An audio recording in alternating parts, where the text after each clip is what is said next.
بہرحال اب ہوا کیا کہ یزید پلید نے، ہاں ایک اور بات سمجھنی ہے کہ یزید نے قبضہ کر لیا امامت امیر معاویہ کے انتقال کے بعد، اور اب اس نے پوری جگہوں پر خطوط روانہ کیے کہ سب لوگ میری بیعت کر لیں، سب مجھے فالو کریں۔ اب یہاں ایک اور کنفیوژن دور کر دوں، یزید یقیناً پلید، بدبخت، شرابی، بدکار، بہت برے اس کے اعمال تھے، اور رہتی دنیا اس کو لعنت دے رہی ہے کیونکہ اس نے وہ کام کیا۔ لیکن ایک بات یاد رکھنی ہے، کبھی بھی کسی کے بیٹے کی وجہ سے کسی کے باپ کو برا بھلا نہیں کہا جائے گا، یہ اصول یاد رکھیے۔ کچھ لوگ یزید پلید کی بدکاریوں کی وجہ سے صحابی رسول، کاتب وحی حضرت امیر معاویہ کو برا بھلا کہتے ہیں، یہ بہت بڑی جرت ہے، یہ بہت بڑی غلطی ہے، ٹھیک ہے؟ اب میں آپ کو اس کو مزید سمجھا دیتا ہوں۔ اگر یہ بات فارمولا صحیح ہے کہ بیٹا غلط تو معاذ اللہ باپ بھی غلط، تو مجھے بتائیے پھر تو بات کدھر تک جائے گی؟ حضرت آدم علیہ السلام کا ایک بیٹا حابیل تھا جس کو قتل کیا گیا، مگر قتل کرنے والا کون تھا؟ قابیل۔ وہ کون تھا؟ وہ بھی حضرت آدم کا بیٹا تھا۔ تو معاذ اللہ کیا قاتل بیٹے کی وجہ سے اللہ کے نبی کو برا بھلا کہا جائے گا؟ ایمان ہی چلا جائے گا اگر اللہ کے نبی کے خلاف بات کرو گے تو۔ حضرت نوح علیہ السلام کا بیٹا ایمان نہیں لایا، تو اگر غیر مسلم بیٹا ہے حضرت نوح کا تو اس کی وجہ سے کیا اللہ کے نبی حضرت نوح کو کچھ کہا جائے گا؟ بالکل نہیں کہا جائے گا، اس کی بدبختی تھی، اس کے نصیب میں ہدایت نہیں تھی۔ تو حضرت امیر معاویہ کاتب وحی ہیں، مگر یزید پر لعنت، بدبخت، یہ بات یاد رکھنی ہے، تو کبھی بھی اس طرف توجہ نہیں کرنی۔ اچھا، اب یزید نے کیا کیا؟ ساری دنیا میں لیٹر بھیجے۔ اب اس کو پتا تھا کہ ساری دنیا میں مجھے قبضے کرنے میں یا جو جہاں جہاں میری سلطنت ہے کوئی پرابلم نہیں آنی، ایک شیر کا بچہ ہے، ایک آل رسول کی اولاد ہے، کیونکہ باقی تو بڑے صحابہ تو دنیا سے چلے گئے تھے۔ امام حسین تھے مدینے میں، اس نے لیٹر اپنے عامل کو بھیجا کہ جاؤ مدینے میں جا کر امام حسین کو کہو کہ آپ نے بیعت کرنی ہے یزید کی۔ امام حسین نے فوراً منع کر دیا، آپ نے کہا میں یزید کی بیعت نہیں کر سکتا۔ اب یزید تو بہت ساری اس کی بدکاریاں تھیں، بہت سارے اس کے برے اعمال تھے، تو یزید کی باتوں میں، یزید کی بیعت میں امام حسین نے کلیئر منع کر دیا۔ اب وہاں پر یہ بات سمجھنی ہے کہ یزید پلید کی بیعت تو نہیں کی امام حسین نے، مگر اب امام حسین سمجھ گئے کہ اس نے اب ریٹیلیشن کرنا ہے، اب اس نے ظلم کرنا ہے۔ اچھا، امام حسین کا یہ کمال ادب تھا کہ اگر میں مدینے میں رہوں گا تو یزید یہاں قتل و غارت گری کرے گا، یہاں جناب حملہ کرے گا، تو مدینے کی بے ادبی بھی ہوگی، میرے آقا کے شہر میں جو ہے وہ خون بہے گا۔ تو آپ نے ارادہ کیا کہ میں مدینہ چھوڑ کے چلے جاتا ہوں۔ اب ذرا سوچئے، میں اور آپ مدینے جاتے ہیں، ہماری جان نکل جاتی ہے جب مدینے سے واپس آتے ہیں۔ شاعر کہتے ہیں نا، طیبہ سے لوٹنا کسی عاشق سے پوچھئے، طیبہ سے لوٹنا کسی عاشق سے پوچھئے، ایسا لگا کہ روح بدن سے نکل گئی۔ عاشق کا یہ حال ہوتا ہے تو جس کی ولادت ہی مدینے میں ہوئی ہو۔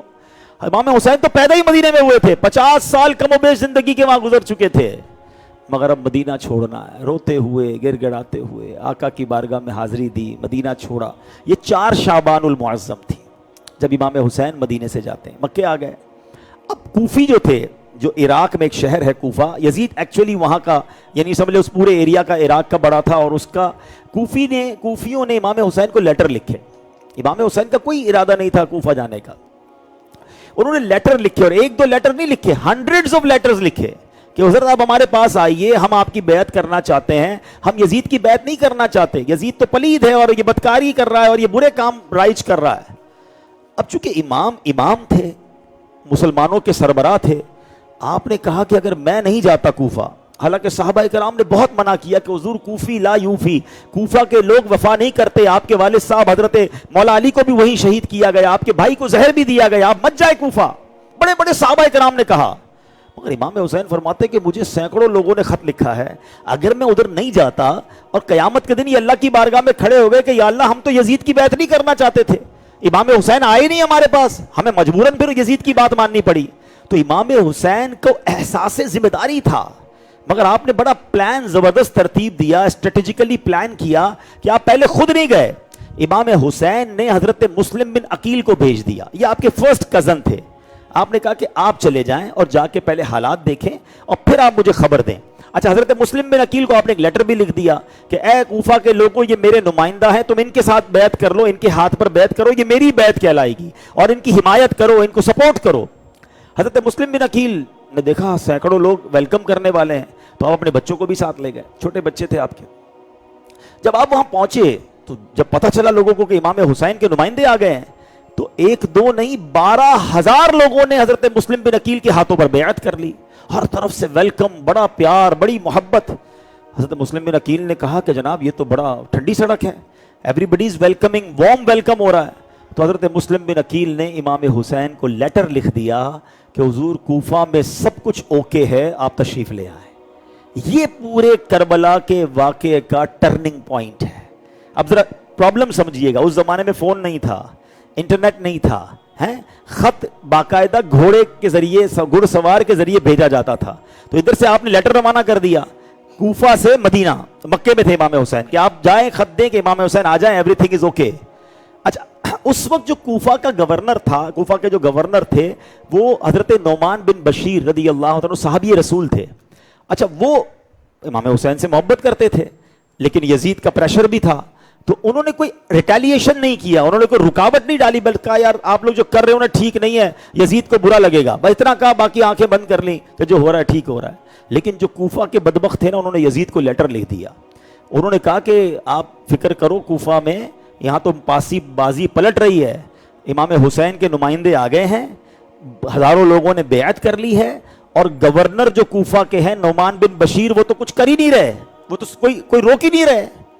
یزید بدبخت نے کیا کیا, فوراً حضرت نعمان بن بشیر کو سیک کیا, ان کی ذمہ داری ختم کی, گورنری سے ہٹایا, اور ابن زیاد بدکار کو جو بصرہ میں تھا اس کو ڈپیوٹ کیا کہ فوراً کوفہ پہنچو, اب تم گورنر ہو, اور جا کے اس پورے مسئلے کو ٹیک اوور کرو اور حضرت مسلم بن عقیل کو گرفتار کرو. اب ابن زیاد اتنا مکار تھا کہ اس کو یہ تو پتا تھا کہ کوفہ میں تو معاملہ ہی چینج ہو گیا ہے, سارے لوگ حضرت مسلم بن عقیل اور امام حسین کے چاہنے والے, میں جاؤں گا مجھے بھی مار پڑے گی. تو اس بدبخت نے پتہ کیا کیا, اس نے اپنا حلیہ چینج کیا. یہ حجاز یعنی عرب کے جو لوگ ہیں نا, ان کا ڈریس الگ ہوتا تھا, عراقیوں کا ڈریس الگ ہوتا ہے, عربیوں کا ڈریس الگ ہوتا ہے. اس نے عربیوں کا ڈریس پہنا اور رات کے وقت کوفہ میں داخل ہوا. اچھا کوفہ والے روز انتظار کر رہے تھے کہ امام حسین آنے والے ہیں, کیونکہ لیٹر تو پہنچ چکا, لیٹر روانہ ہو گیا تھا. تو وہ روز رات کو انتظار کرتے, تو دیکھا کہ ایک عربی لباس میں کوئی شخص آ رہا ہے, تو سب لوگ جمع ہو گئے کہ امام حسین آ گئے. تو یہ چھپتا چھپاتا گورنر ہاؤس میں داخل ہو گیا. جب یہ داخل ہوا تو لوگوں کو سمجھ آئی کہ یہ تو امام حسین نہیں, یہ تو ابن زیاد ہے. سب سے پہلے تو اس نے آ کے حضرت نعمان بن بشیر کو ہٹایا, اور پھر معلوم کیا کہ حضرت مسلم بن عقیل رکے ہوئے کہاں ہیں. تو پتہ چلا کہ وہ ایک شخص تھے ہانی بن عروہ, ان کے گھر پہ رکے ہوئے تھے. تو حضرت مسلم جہاں رکے ہوئے تھے نا, تو ابن زیاد نے کیا کیا, کچھ فوجی بھیجے کہ جاؤ اس ہوسٹ کو ہی اٹھا کے لے آؤ. ہانی بن عروہ کو اٹھا کے لے آئے. اب جیسے ہی حضرت مسلم بن عقیل کو پتہ چلا کہ میں جس کے گھر میں رہ رہا ہوں اسی کو پکڑ لیا ہے, ہزاروں چاہنے والے بھی تھے, آپ نے اناؤنس کیا کہ بھائی چلتے ہیں اس کو چھڑانے کے لیے. 40,000 لوگ جمع ہو گئے. حضرت مسلم بن عقیل کے ساتھ 40,000 لوگ تھے جنہوں نے گورنر ہاؤس کا گھیراؤ کر لیا. اچھا اس وقت بڑا گولڈن چانس تھا حضرت مسلم بن عقیل کے پاس. آپ اعلان کرتے, لوگ گورنر ہاؤس میں داخل ہوتے, سب کا ملیا میٹ کرتے, کنٹرول کوفہ کا ہاتھ میں آ جاتا. مگر آپ لڑائی کے لیے تو گئے نہیں تھے, آپ تو بیعت لینے گئے تھے, اور آپ کا ارادہ امن و امان سے بات کرنے کا تھا. لوگ کہتے ہیں نا کہ ذرا بھی خامہ خائی کی لڑائی تھی, ایوری اسٹیپ پہ مسلمانوں نے تو نرمی کا مظاہرہ کیا. اچھا اب ابن زیاد تھا بڑا مکار, اس نے دیکھا کہ 40,000 لوگ گورنر ہاؤس کے باہر آ گئے ہیں, یہ تو سب میرا تیاں پاچا کر دیں گے, بوٹی بوٹی کر دیں گے. اس نے کیا کیا, شہر کے پیسے والے لوگوں کو, قبیلوں کے سرداروں کو گرفتار کیا, اور سب کو کہا کہ تم جاؤ چھت پہ اور سب یہ 40,000 لوگوں کو ڈسپرس کرو, ورنہ تمہاری تو خیر نہیں ہے. اب وہ لوگ ڈر گئے, وہ چھت پہ گئے, جا کے آوازیں لگانے لگے. اب جب امیجن کریں کہ گورنر ہاؤس ہے, چاروں طرف 40,000 لوگ ہیں, حضرت مسلم بن عقیل بھی وہی ہیں, اور وہ لوگ جو علاقے کے بڑے تھے, پیسے والے تھے, رئیس تھے, وہ چھت پہ کھڑے ہو کے لوگوں کو آوازیں دے رہے ہیں کہ بھائی تم ان کا ساتھ چھوڑ دو ورنہ یہ ہمیں مار دیں گے, ہمارے مارنے کے بعد تمہیں بھی نہیں چھوڑیں گے, تمہارا گھر بھی برباد کر دے گا یہ ابن زیاد. اب ایک ایک کر کے لوگ حضرت مسلم بن عقیل کو چھوڑنے لگے, اپنے اپنے گھر جانے لگے. آپ کو پتہ کیا ہوا, مغرب سے پہلے جو 40,000 کا لشکر تھا وہ 500 لوگ رہ گئے. مغرب کی نماز میں حضرت مسلم بن عقیل نے مسجد میں ادا کی, امامت فرمائی, تو نمازی کتنے تھے پیچھے 500. جب سلام پھیرا تو ایک بھی باقی نہیں ہے. یہ کوفے والوں نے بے وفائی کی, یہ کوفے والوں نے بد عہدی کی.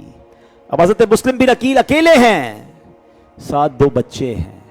آپ فرماتے ہیں مجھے اپنا غم نہیں ہے جو انہوں نے میرے ساتھ بے وفائی کی, مجھے غم یہ ہے کہ امام حسین کو میں خط لکھ چکا ہوں, وہ مکے سے چل پڑیں گے, خدا کے واسطے انہیں کوئی خبر دے دے کہ وہ نہ آئیں کوفے میں, کیونکہ یہاں تو بے وفائی ہو گئی ہے. اب ذرا سینیریو سمجھیے گا کہ کوفہ میں حضرت مسلم بن عقیل کو سب چھوڑ کے چلے گئے ہیں اور امام حسین کو خط کیا پہنچا ہوا ہے کہ ایوری تھنگ از اوکے, آپ آ جائیے. اسی لیے تو امام حسین بچوں کو لے کر گئے ہیں. آپ تو وہ ازیوم کر کے جا رہے ہیں کہ ادھر جاؤں گا تو استقبال ہوگا, مہمان بنایا جائے گا, لوگ بیعت کریں گے, ویلکم ہوگا. اپنے بیوی بچوں کو, اپنی فیملی کو لے کے کون جاتا ہے؟ کوئی ہتھیار نہیں ہے. اور ادھر حضرت مسلم بن عقیل کو پھر بڑی بے دردی سے شہید کیا گیا, آپ کے بچوں کو شہید کیا گیا, چھوٹے چھوٹے بچوں کو بھی مار دیا انہوں نے. حضرت مسلم بن عقیل نے جب آخری وقت آیا تو ایک بندے سے کہا میرا ایک وصیت پوری کر دو. کہا وصیت کیا؟ کہ ایک ہی وصیت ہے کہ کسی طرح جاؤ اور میرے امام, میں نے ایک بندے سے 700 درہم ادھار لیے ہیں, میرے مرنے کے بعد وہ پیسے اس کو دے دینا اور امام حسین کو اطلاع دے دو کہ وہ کوفہ نہ آئے. اتنا پیار تھا ان کو امام حسین سے. قرض سے بھی کتنی فکر, یہ بھی درس لو نا, شہادت ہو رہی تھی, اتنا ٹائم تو تھا نہیں کہ پیسے لے کے قرضہ لوٹاتے, لیکن فکر تھی. یہ بھی لوگوں پر آج بات ہونی چاہیے کہ اگر ہم پر قرض ہے, ہم سے کوئی پیسے مانگتا ہے, ہم سے کوئی چیز مانگتا ہے, فکر ہی نہیں ہوتی, دیتے ہی نہیں ہیں, رلاتے ہیں لوگ. یزید نے ظلم کیا تو ہم کہتے ہیں بڑا ظالم تھا. کیا قرضہ دبا لینا ظلم نہیں ہے؟ کیا یہ یزیدی طریقہ نہیں ہے؟ کیا قتل کرنا ہی ظلم ہے؟ گالی دینا بھی ظلم ہے, روب جبانا بھی ظلم ہے, کسی کا دل دکھانا بھی ظلم ہے, کسی کے پیسے دبانا بھی ظلم ہے. اگر چلنا ہے حسینی طریقے پر تو مظلوم بننا سیکھو, ظالم بننا نہیں. آج لوگ کہتے ہیں پنجتن کا غلام ہوں اور زبان پر گالی, پنجتن کا غلام ہوں, لوگوں پر دبدبا, لوگوں پر ظلم. مجھ سے کوئی لے کے بتائے, میرے پاس پیسے کون لے سکتا ہے مجھ سے؟ تو پھر یزیدی اور تمہیں فرق کیا ہے؟ چلو نا حسینی طریقے پر کہ ظلم برداشت کیا مگر ظلم کیا نہیں. بہرحال اب امام حسین کو اب مکے سے روانہ ہوتا. اچھا امام حسین پتہ ہے مکے سے کب روانہ ہوئے؟ 4 ذوالحجہ. ساری دنیا حج کرتی ہے اور میرے امام حج کو چھوڑ کر کوفہ جا رہے ہیں. اتنی دین سے محبت, تبلیغ سے محبت, لوگوں تک اسلام پہنچانے کی, حق پہنچانے سے محبت ہے کہ وہ میرا انتظار کر رہے ہیں کہیں وہ گمراہ نہ ہو جائیں. انہیں کیا پتا کہ وہ تو بے وفائی کر چکے ہیں.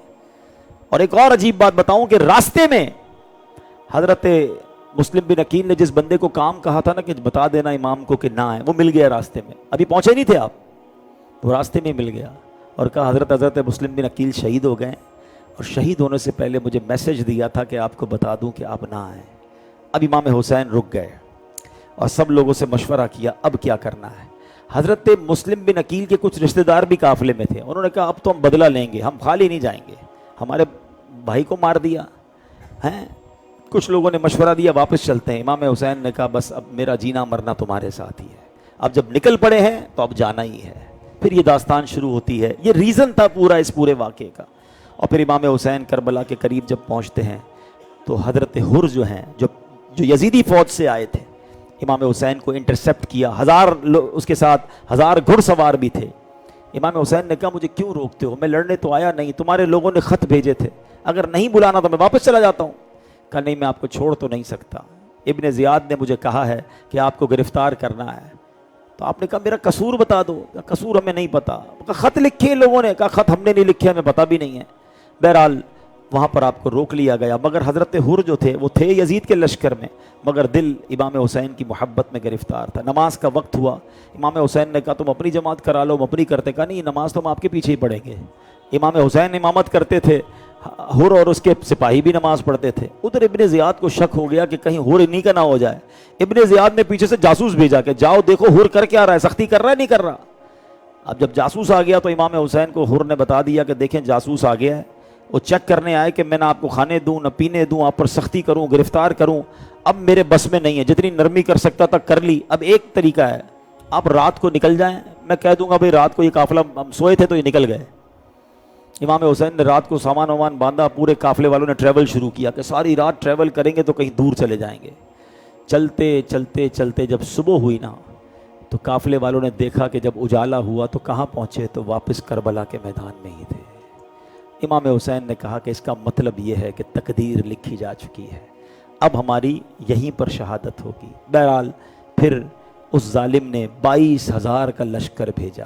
بڑا ریلیونٹ کوئسچن ہے کہ 72 افراد ہیں جس میں دودھ پیتے بچے بھی ہیں, جس میں خواتین بھی ہیں, جن کے پاس ہتھیار بھی نہیں ہیں, یا 100-200 آدمی بہت تھے, 500 بہت تھے, 1000 بہت تھے, 22,000. What is the reason? لکھنے والے لکھتے ہیں کہ یزیدی جانتے تھے یہ شیر خدا کا بیٹا ہے, اس کی رگوں میں ذوالفقار اٹھانے والے کا لہو ہے. یہ 200-400 لوگ تو کچھ بھی نہیں ہیں ان لوگوں کے سامنے. اور ایسا ہی ہوا کہ جب مقابلہ ہوا تو سینکڑوں لاشیں گرا دیں خاندان نبوت کے شہ سواروں نے, مگر ایک ایک کر کے شہید ہوتے گئے. لیکن حضرت حر کی نصیب دیکھو کہ جب یہ جنگ شروع ہونے لگی تھی نا, تو 10 محرم کی صبح امام حسین نے ایک تاریخی خطبہ دیا تھا. آپ نے فرمایا کہ اے یزیدیوں, تم جانتے ہو میں کون ہوں؟ یعنی اتنا ایسا خطبہ ہے کہ رونگٹے نا رونگٹے وہ کھڑے ہو جاتے ہیں. امام حسین کے وہ تاریخی الفاظ تھے کہ تم لوگ جانتے ہو میں کون ہوں, تم کیا گناہ کرنے جا رہے ہو؟ میں نبی پاک کا نواسا ہوں, میرے آقا کے کاندھوں پر میں نے سواری کی ہے, میرے آقا مجھے سونگا کرتے. نبی پاک نے فرمایا میں جنتی نوجوانوں کا سردار. اپنے فضائل خود بیان کیے, میرے خون سے باز آ جاؤ, تم اللہ کو جواب نہیں دے سکو گے, میں لڑنے نہیں آیا, آج بھی مجھے راستہ دو میں چلا جاتا ہوں. یعنی آپ نے اتمام حجت کی کہ اس سے باز ہو جاؤ. اب آپ جب خطبہ دے رہے تھے نا تو یزید کے پیر, حر کے پیر کانپ رہے تھے, ہاتھ کانپ رہے تھے. تو اس کے ایک دوست تھا, وہ کہتا ہے اے حر تم تو بڑے سپہ سالار بڑے بہادر بنتے تھے, آج کیا جنگ سے ڈر رہے ہو؟ تمہارے پیر کانپ رہے ہیں, تمہارے ہاتھ کانپ رہے ہیں. تو حضرت حر کہتے ہیں مجھے ایک طرف جہنم نظر آ رہی ہے, ایک طرف جنت نظر آ رہی ہے, مجھے جنت پکار رہی ہے. یہ امام حسین صحیح کہہ رہے ہیں, یہ نبی پاک کے نواسے ہیں, خدا کو کیا منہ دکھائیں گے ہم. حضرت حر نے اپنے گھوڑے کی لگام کھینچی اور یزید کے لشکر سے نکل کر امام حسین کی بارگاہ میں آ گئے. کہتے ہیں حضور اگر آج آپ کے قدموں پر میں قربان ہو جاؤں, شہید ہو جاؤں, تو کیا میرا گناہ معاف ہوگا جو میں نے آپ کو روکا تھا؟ امام حسین نے پچھلے ساری خطاؤں کو معاف کیا, حضرت حر کو اپنے لشکر میں شامل کیا, اور حضرت حر امام حسین کی طرف سے لڑتے لڑتے یزیدیوں کے سامنے شہید ہو گئے. شاعر کہتے ہیں نا یہ نعرہ حر کا تھا جس وقت فوج شام سے نکلا, کہ دیکھو یوں نکلتے ہیں جہنم سے خدا والے. ایک لمحہ تھا, ایک فیصلہ کرنا تھا, اگر وہ فیصلہ نہ ہوتا تو حر بھی یزیدیوں کے ساتھ مارے جاتے. مگر وہ فیصلے نے, ایک طرف دنیا کی دولت تھی, ایک طرف دنیا کا اقتدار تھا, بہت سارے پیسے کا لالچ تھا, مگر انہوں نے فیصلہ کیا کہ دنیا نہیں چاہیے مجھے, آخرت میں امام حسین کا ساتھ چاہیے, پنجتن کی غلامی چاہیے. اب یہ جو سچویشن ہے نا ذرا سمجھیے گا, یہ ہم سب کی لائف میں چل رہی ہے. We are in that situation right now. ہم میں سے بہت سارے ہوں گے جن کو پتا ہے ہم حرام کما رہے ہیں, جن کو پتا ہے ہم جھوٹ بول رہے ہیں کاروبار میں, کسی کو پتا ہے میں شراب پی رہا ہوں, کسی کو پتا ہے میں جناب جوا کھیل رہا ہوں, کسی کو پتا ہے میں ڈرگز لے رہا ہوں, کسی کو پتا ہے میں بدکاری کر رہا ہوں, کسی کو پتا ہے میں نے کوئی غلط بے حیائی والی دوستی لگائی ہوئی ہے, میری یہ فلاں گناہ کی عادت ہے, میرا یہ برا عمل ہے. وی نو ویری ویل, مگر کشمکش چل رہی ہے, چھوڑوں نہیں چھوڑوں, چھوڑوں نہیں چھوڑوں, نہیں یار کاروبار ختم ہو جائے گا, انجوائمنٹ ختم ہو جائے گی, مزہ نہیں رہے گا. ایک طرف ہمیں پتا بھی ہم مسلمان ہیں, ہمیں پتا ہے غلط ہے کر رہے ہیں, ہمیں پتا ہے جنت کے خلاف جا رہے ہیں, ہم جہنم کی طرف جا رہے ہیں. اے پنجتن کے غلاموں سنو, یہ کربلا کا میدان, حضرت حر کا یہ ڈیسیژن تمہیں پکار رہا ہے کہ مارو یہ حرام روزی پر لات اور چل پڑو امام حسین کے طریقے پر کہ نہیں کمانا مجھے حرام. تم قدم تو بڑھاؤ, دیکھو اللہ تمہارے لیے حلال کے بہت سارے راستے کھول دے گا. شراب پینے والا, بے حیائی کرنے والا, جوا کھیلنے والا اور بری صحبتوں میں بیٹھنے والا لات مارے اس صحبت کو. ٹھیک ہے یہ میرے دوست نہیں ہے, میں کچھ دنوں تک شاید اکیلا فیل کروں گا, مگر میں حسینی ہوں, میں یزیدی نہیں ہوں. تم ٹھوکر مار کر رحمت کی طرف چلو, دیکھو اللہ رحمت کے دروازے تمہارے لیے کھول دے گا. کب تک سوچتے رہو گے؟ کئی بار سوچتے ہو کہ نہیں یار میں حرام چھوڑ دوں گا, میں رشوت چھوڑ دوں گا, میں سود چھوڑ دوں گا, میں شراب چھوڑ دوں گا, مگر تم چھوڑ نہیں رہے.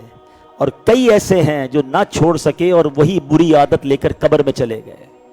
حضرت حر نے ہمت کی, ڈیسیشن لیا, اپنے ساتھیوں کو چھوڑا. انہیں پتا تھا کہ اب میں نے شہید ہی ہونا ہے. ارے 22,000 کے سامنے 72 کا لشکر ہے, کیسے بچوں گا؟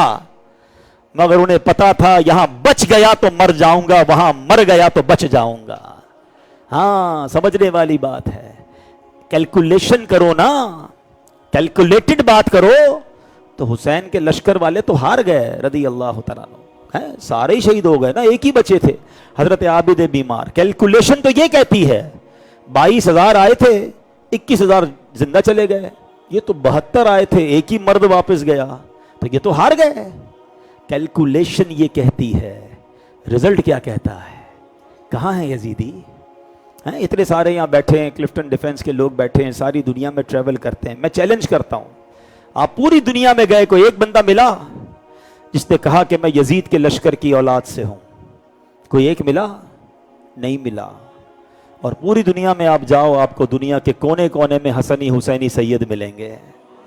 کدھر گئے وہ 21,000؟ کدھر گئی ان کی نسلیں؟ ارے ادھر سے ایک واپس جاتا ہے، اللہ اس ایک کی نسل میں ایسی برکت ڈالتا ہے کہ پوری دنیا میں حسینی سید پائے جاتے ہیں. کیلکولیشن کہتی تھی ہار گئے، ہارے نہیں، وہ اب بھی جیتے ہوئے ہیں.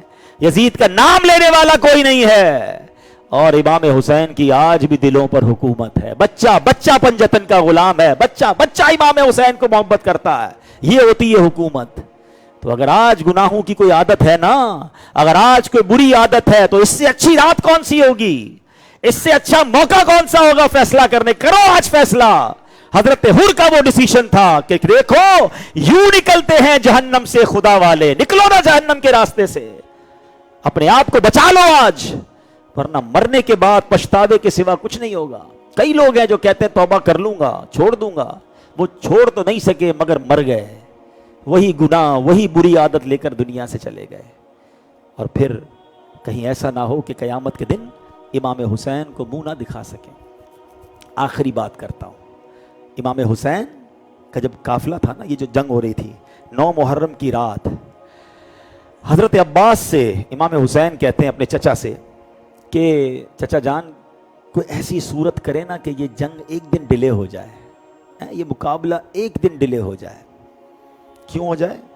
کوئی وصیت لکھنی تھی، فیملی کے ساتھ ٹائم گزارنا تھا. سنو، امام حسین کہتے ہیں میں ایک رات اللہ کی عبادت کرنا چاہتا ہوں، میں خوب سجدے کرنا چاہتا ہوں، میں تلاوت کرنا چاہتا ہوں، میں ایک رات رچ کے کہتے ہیں جی بھر کے اپنے رب کی بارگاہ میں عبادت کرنا. مجھے بڑا پسند ہے اللہ کی بارگاہ میں عبادت کرنا. آئے ہائے ہائے ہائے، تلواریں ہیں، دشمن ہیں، صبح پتہ ہے کہ آخری رات ہے، مگر وہ رات بھی عبادت میں گزارنی ہے. اور آپ کو پتہ یہی ایگزیکٹلی یہی رات تھی جس وقت ہم بیٹھے ہیں نا، یہی وہ رات تھی جو امام حسین نے کہا تھا کہ ایک رات مجھے مل جائے، میں اللہ کی بارگاہ میں سجدے کر لوں، دعائیں کر لوں، تلاوت کر لوں. اور اسی رات آپ کو پتہ یزید کے خیمے میں کیا ہو رہا تھا؟ ادھر 22,000 لوگ تھے نا، ناچ گانے شراب رنگ رلیاں. میرا سوال ہے آپ سب سے، سب کہتے ہیں پنجتن کا غلام، بڑی محبت ہے ہمیں امام حسین سے، ہونی بھی چاہیے، ایمان کا تقاضا ہے. لیکن ہماری محبت کا کیلکولیشن کیا ہے، کیلکولیٹر کیا ہے؟ آج اجتماع میں آ گئے، 2-4 منقبتیں سن لی، کل کھچڑا بنائیں گے، وہ کھا لیں گے، بس ختم. یہی محبت؟ ارے ان کے طریقے پر نہیں چلنا ہے. مجھے بتاؤ جس کی راتیں تلاوت میں ہیں، قرآن میں ہیں، نماز میں ہیں، روزانہ عشاء پڑھتا ہے، سوتا ہے اس نیت سے کہ فجر میں اٹھنا ہے، سورہ ملک پڑھ کے سوتا ہے، خوش نصیب ہے جو باوضو سوتا ہے. یہ تو حسینی طریقہ ہے. جو رات بھی فلم دیکھتا ہے، رات بھی گانے سنتا ہے، رات بھی شراب پیتا ہے، بے حیا دوستوں میں بیٹھتا ہے، بری باتیں کرتا ہے، یہ کس کا طریقہ ہے؟ یہی تو ہو رہا تھا نا یزیدی خیمے میں. اپنے آپ کو پنجتن کا غلام کہلانے والا راتیں تو یزیدی طریقے سے گزار رہا ہے. امام حسین کا جب شہید ہوئے نا، اس وقت بھی آپ سجدے میں تھے. یہ کیوں سجدہ تھا؟ یہ ساری دنیا کو پیغام تھا کہ ہم تلوار کے سائے میں نماز نہیں چھوڑے. اے میرے نانا کے امتیوں، گھر میں بیٹھے بیٹھے نماز نہ چھوڑ دینا. ہمارے بیڈ روم میں ہم ہوتے ہیں ہماری فجر قضا ہو جاتی ہے، آفس میں ہوتے ہیں تو ظہر قضا ہو جاتی ہے، دوستوں میں ہوتے ہیں تو مغرب عشاء قضا ہو جاتی ہے. مجھے بتاؤ نا، یہ ہے حسینیت؟ وہ کربلا میں سجدے کریں، ہم اپنے گھروں میں سجدے نہ کریں، ہم اپنی مسجدوں میں قریب نہ آئیں، پھر کہتے ہیں میں پنجتن کا غلام ہوں. بتاؤ نا یہ کیسی غلامی ہے؟ امام حسین کا جب سر انور نیزے پہ اٹھایا گیا نا شہید کرنے کے بعد، آپ کے سر انور سے اس وقت بھی تلاوت کی آواز آ رہی تھی. عبادت ہو تو ایسی ہو، تلاوت ہو تو ایسی ہو، سر شبیر تو نیزے پہ بھی قرآن سناتا ہے. اور حسینی کہلانے والا، پنجتن کا غلام کہلانے والا، اس کو قرآن پڑھنا ہی نہ ہے، پڑھے تو دور کی بات پڑھنا ہی نہ ہے، اور پڑھنا آئے تو پڑھتا ہی نہیں ہے، ٹائم ہی نہیں ہے قرآن پڑھنے کا، سمجھنا ہی نہیں ہے. یار ایک بات ہے، کیا ہم چاہتے نہیں قیامت کے دن امام حسین سے ملاقات ہو؟ کون کون چاہتا ہے؟ ان کے قدموں میں حاضری ہو، پھر وہ جنت میں ساتھ لے جائیں، سب چاہتے ہیں نا. امام حسین نے اگر ہم سے ایک سوال کر لیا قیامت کے دن کہ میں تو نانا کے دین کے لیے سب کچھ لٹا آیا, تم نے کیا خدمت کی دین کی؟ ہے کوئی جواب؟ میں آج آپ کو ایک کام دینا چاہ رہا ہوں, اللہ کی قسم بہت دل سے بات کر رہا ہوں, کاش کوئی سمجھ جائے.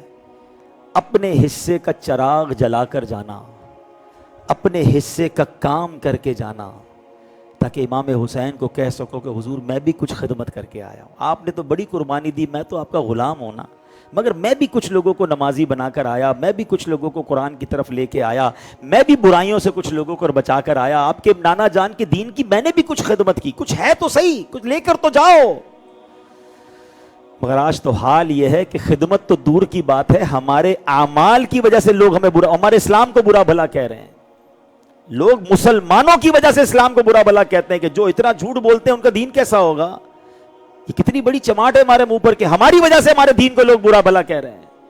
سچ بتاؤ, ہونا یہ چاہیے تھا, اور ہے بھی یہی, اصل اسلام ہے بھی یہی. لیکن اگر یہ ہو جاتا تو لوگ دنیا بھر میں کہتے کہ یار کاروبار کرنا ہے تو مسلمانوں سے کرو, کیونکہ یہ بڑے سچے ہوتے ہیں, یہ وعدوں کے پورے کرنے والے, یہ دھوکہ نہیں دیتے کیونکہ ان کے نبی کی تعلیم یہی ہے, یہ ظلم نہیں کرتے کیونکہ ان کے نبی کی تعلیم یہ ہے. مگر بتاؤ مسلمان ہم کیا کر رہے ہیں؟